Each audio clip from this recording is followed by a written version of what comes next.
Rasane jan kaya ngene Dik Lela. Pok tinggal suwene 3 tahun. Atiku jan kaya keronto-ronto. Saiki sliramu bali. Tak jaluk mung siji. Aja ninggalne aku, Dik.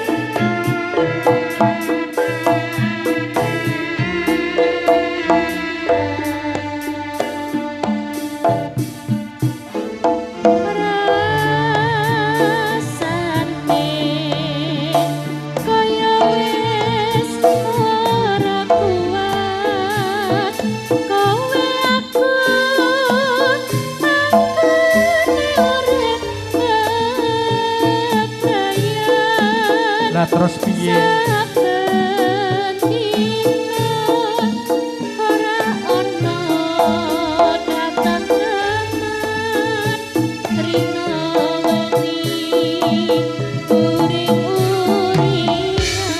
Sakjane ku ya ora tak jaluk lho, Dik.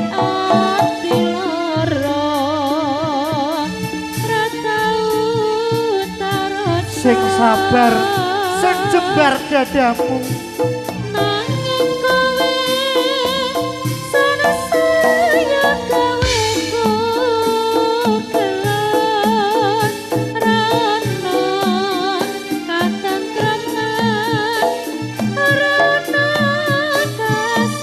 Monggo, takjilnya sudah bisa dibagikan.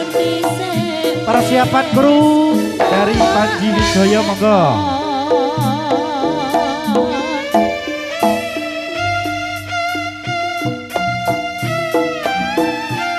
Aja sedih ya, Dek.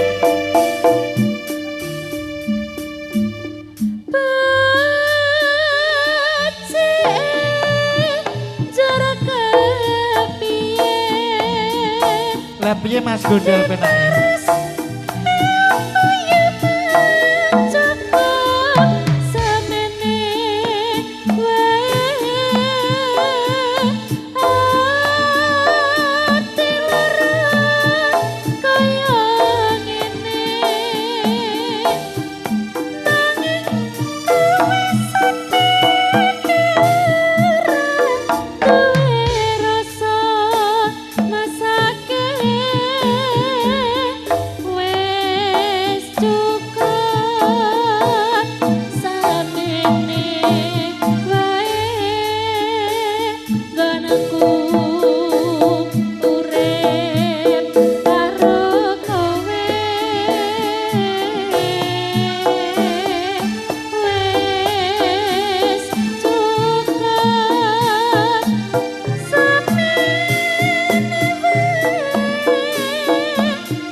Diucapkan selamat sore sugeng sonten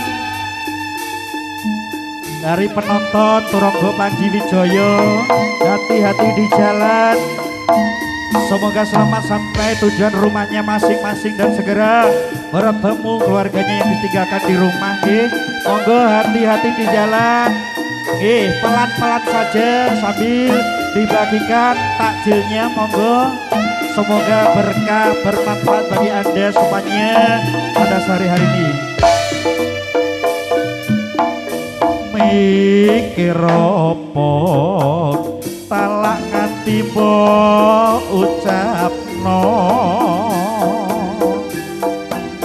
nganti kapan rabah kal aku kabulno.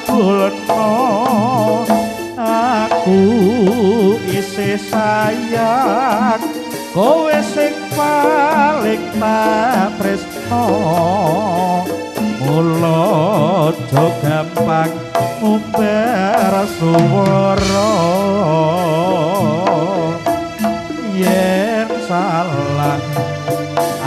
aku jaluk ngapura aku ora pengen gawe atimu lara urip omah ana congkara iku lumrah nanging kabeh aja marake bubrah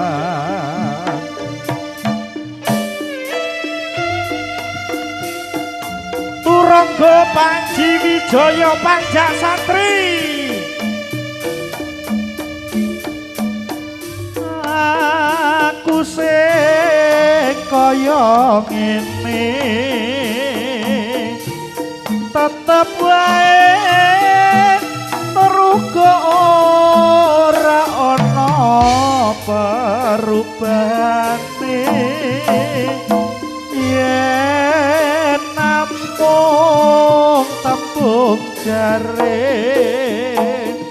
aja percaya yen kabeh mau durung ana buktine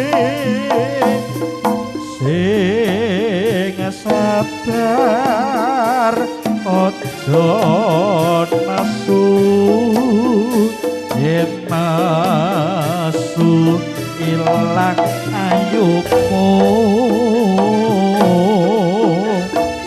sing jembar pikir lan atimu aja gampang panas mergo cemburu